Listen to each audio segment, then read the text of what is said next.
అందరికీ నమస్కారం. శ్రీ గురుభ్యో నమః. కంచి పరమాచార్య స్వామివారి మహాత్మ్యాన్ని తెలిపే ఈ అనుభవం పేరు కాంచి పెరుమాళ్ చెన్నై పెరుమాళ్.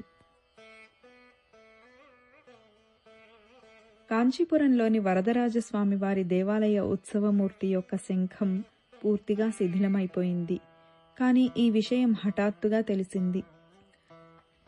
వెంటనే ఆలయ కార్యనిర్వహణాధికారి అర్చకులు సీమా భట్టార్ ఇద్దరూ పరమాచార్య స్వామివారి వద్దకు వెళ్లి వరదరాజస్వామి ఉత్సవమూర్తికి జరిగిన దోషం తెలిపారు. ఈ విషయంలోని అవసరాన్ని గుర్తించి స్వామిమలైలోని స్థపతి దేవసేనాపతిని ఫోన్లో మాట్లాడించమని స్వామివారి స్వయంగా వెంటనే కాంచీపురం రమ్మని కబురు పెట్టారు. శాస్త్రోక్తమైన నియమనిష్టలతో వరదరాజస్వామివారి ఉత్సవమూర్తిని బాగుచేసి పూర్వస్థితికి తీసుకుని వచ్చాడు ఆ స్థపతి. మామూలుగా ఇలాంటి పనులు ఇంత త్వరగా పూర్తి అవ్వవు. ఇది కేవలం పరమాచార్య స్వామివారి అనుగ్రహ బలం వల్ల మాత్రమే సంభవించింది. ముక్కూర్ లక్ష్మీనారాయణాచార్యుల ప్రయత్నం వల్ల చెన్నై బెసెంట్ నగర్లోని అష్టలక్ష్మి దేవాలయం పూర్తి అయ్యింది. వారు కాంచీపురం వచ్చి మహాస్వామి వారిని దర్శించి దేవాలయం విషయం తెలియజేశారు. పెరుమాళ్ విగ్రహ ప్రతిష్ఠ జరిగిందా అని అడిగారు పరమాచార్య స్వామివారు. దేవాలయంలో పెరుమాళ్ విగ్రహం ప్రతిష్ఠించలేదని చెప్పారు ముక్కూర్. వెంటనే మహాస్వామి వారు ఆ దేవాలయం కోసం విష్ణు విగ్రహం ఒకటి చెక్కించమని ఆదేశించారు.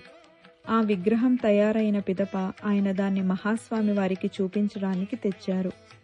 స్వామివారు ఆ విగ్రహాన్ని పరిశీలనగా చూశారు. అక్కడే ఉన్న జస్టిన్ కైలాసం వారి శ్రీమతి సుందర కైలాసంని ముక్కూర్కి పరిచయం చేస్తూ వచ్చే వారం ఈయన సుప్రీంకోర్టు న్యాయవాదిగా వెళ్తున్నారు అని చెప్పారు.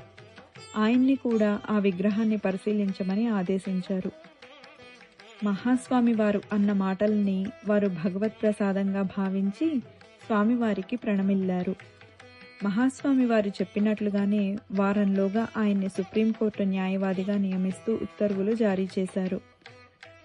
పరమాచార్య స్వామివారి జ్ఞాన దృష్టిని కనపడ్డ ప్రతి ఒక్కరికి చెప్పుకుంటూ వచ్చారు సుందర కైలాసం. అష్టలక్ష్మీ దేవాలయంలో విష్ణువు విగ్రహ ప్రతిష్టాపన కూడా జరిగింది. ఈ అనుభవం మహాపెరియవళ్ దర్శనానుభవంగళ్ అనే గ్రంథం నుంచి స్వీకరించబడినది. అపార కరుణా సింధుం జ్ఞానదం శాంతరూపిణం శ్రీ చంద్రశేఖర గురుం ప్రణమామి ముదాన్వహం.